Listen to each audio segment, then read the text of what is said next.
I'm joined by Bennett, who's Chair of Epidemiology at Deakin University. Catherine, thanks for your time this afternoon. We'll begin firstly with the flagging of an easing of restrictions in Sydney that the Premier hopes to unveil next week. Would you say the time's right? It's looking really good. So they've now had more 0 days, which is fantastic. Today, of course, was a 0 day across the whole country.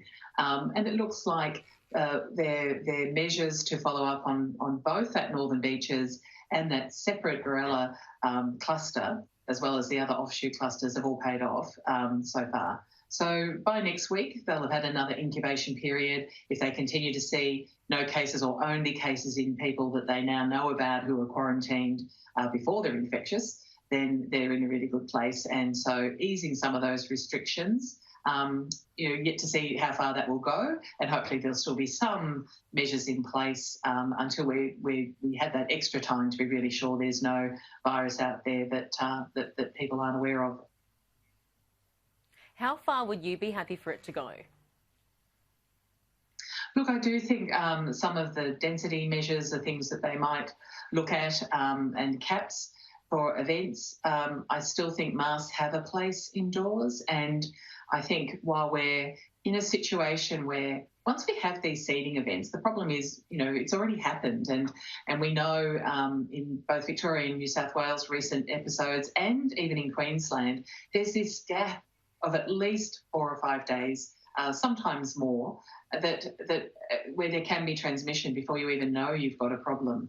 So masks in really high density places like public transport, I still recommend, just because while we're tightening up border security, particularly international borders, and we hope not to have any more events, we can't rule out there's virus in the community, and we can't absolutely guarantee we won't get the virus across the borders again, then wearing masks for those short but intensely crowded times, like when you're on public transport, would still have a place. So I think we'll probably pull back to something like that progressively, but it'll depend on what the health department sees in the testing numbers, how confident that they are that the virus isn't out there, how far they'll be able to relax some of those density restrictions and caps.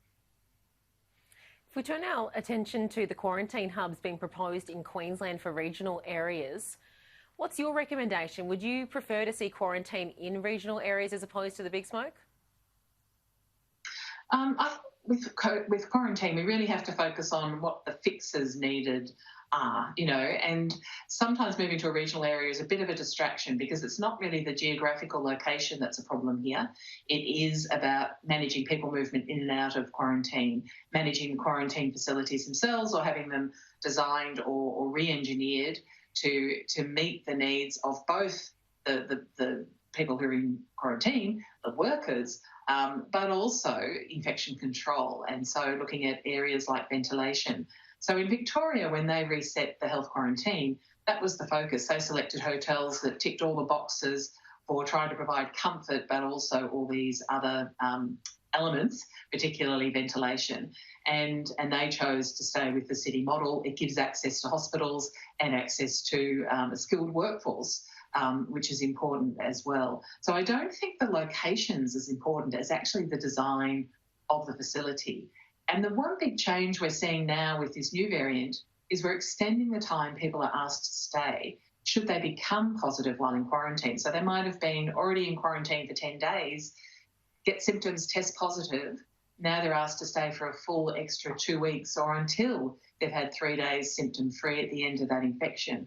So some people could be in there for, more than a month. And so making sure that, we find facilities that are designed for that, where people can be transferred if they get sick. You've got access to hospitals, you've got the right people working in those facilities, but also if they can get fresh air or get some exercise, then that's a good option. So maybe if we have to build, then you'd look at it not right in the middle of CBD, but in somewhere where it is still close to airports where people are coming in from, hospitals and other things, but where you've got a bit more space and you can actually design them to meet that purpose.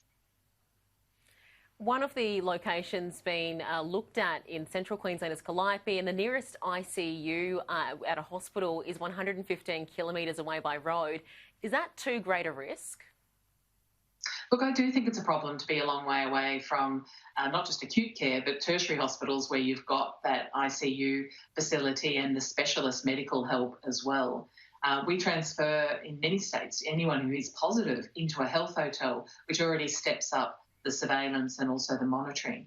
And what worries me when you're moving people out to more, not just regional, but potentially remote settings, is that there is that problem of even just transporting people there from the airport. You've got another risk setting and logistic to manage, as well as bringing them back. But as you say, trying to get them to acute care if they need that, and they might need it very quickly, is a problem. And that's why I'd be advocating to keep the facilities close to both the airports where people are arriving from in the first instance, and then the supports they need in terms of access to acute care and access to people with the skills needed to look after these people. Catherine Bennett, thanks for your time this afternoon. Thanks, Andrea.